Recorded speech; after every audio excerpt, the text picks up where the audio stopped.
Geoguessr Battle Royale, the newest, hottest game mode in Geoguessr that has been growing the popularity of the game rapidly, and proves that every game really is just a variation of Fortnite. Here, instead of eliminating screaming 12-year-olds with poorly animated guns, your weapon of choice is the power of sheer geography knowledge. Thank goodness there isn't a voice chat. Now, the concept of Battle Royale is pretty simple. Guess the country before everyone else, and the last one standing wins. But being good at it is much harder, and even with broad-level, rating-based matchmaking currently in the game, it's pretty easy to see in a lobby who knows their stuff and who doesn't. Maybe you're a newer player who doesn't know much about Geoguessr or geography in general. That's okay, and probably why you're here watching this video, to get better. This video is the first in a series of videos where I'm going to be going over how to improve at Battle Royale.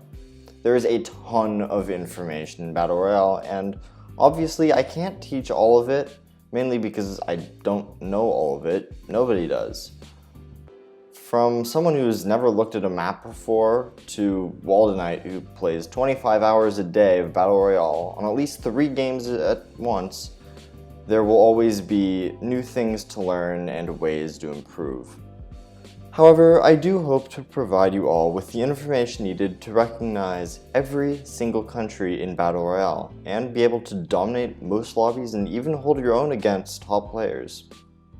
Now, you may think that's a lot because there are like hundreds of countries in the world, and how could I possibly go over all of them? Which brings me to my first and most important tip. That being that not all countries are actually in Geoguessr. I mean, if Google had official coverage for every single country, the Geoguessr community would be drooling out the 8th sea. In fact, only about half of the world's countries have official coverage, with huge portions of the world such as China, India, and most of Africa and the Middle East not really represented at all. Out of that, only 78 are represented in Battle Royale, which is still a lot more than I wish I had to explain, but so be it. Of course, I can't do this in one reasonably sized video, so as I said before, this will be a series of videos, with this first video going over the basics and things that don't really have to do with any particular region in the world. And my first tip, besides knowing what countries are available, is to practice. Now, I know I sound like your typical annoying coach or teacher saying this, but it really is the key to truly understanding the game, and I can't stress it enough. Learning different things to look for in each country from external sources like this video is important, but it really doesn't mean anything if you don't have the experience trying to figure out locations for yourself. Something very unique about Battle Royale compared to country streaks or modes like that is that you are playing against others in real time, meaning that you don't just need to figure out where you are, but you have to do it fast. It also means that, even if only for the first few rounds when there are still a lot of people playing in the game, you can see how other players are reacting to the round, mainly by what they are guessing, how fast they are guessing, and how accurate they are, which can help narrow down the country you're in a lot. If everyone is guessing South American countries, even if you can't see a thing, you can infer that the location is probably in South America, and guess countries that haven't been guessed yet. Continuing with the example of South America, if there are a lot of wrong guesses or people aren't guessing quickly, it may be a less well-known country such as Ecuador. On the flip side, if everyone is getting the correct answer right away, it's probably a much more well-known country like Brazil. Or there's an obvious clue nearby, such as a country flag or website domain that you can think of to look for. Which leads me to my next tip. Flags and website domains are some of the easiest ways to figure out where you are and should always be looked for.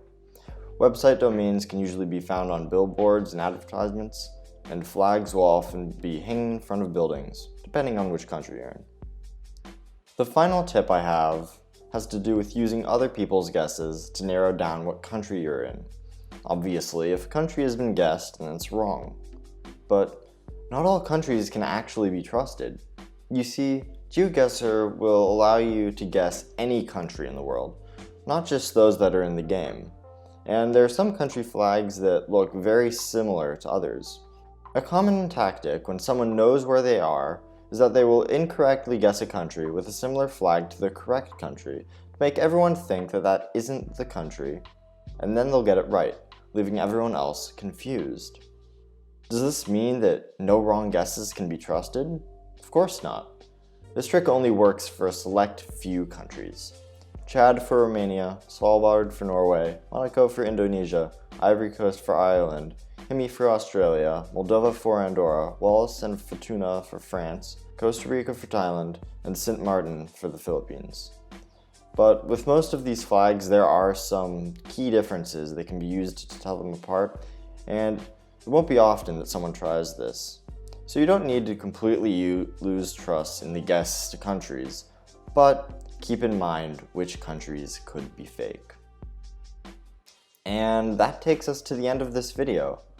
In the next video in this series, I'll be going over how to recognize and tell apart the countries of North America, so that should be coming out soon. So if you don't want to miss that video, go ahead and click the subscribe button and turn on notifications so you'll know when the next tutorial is out.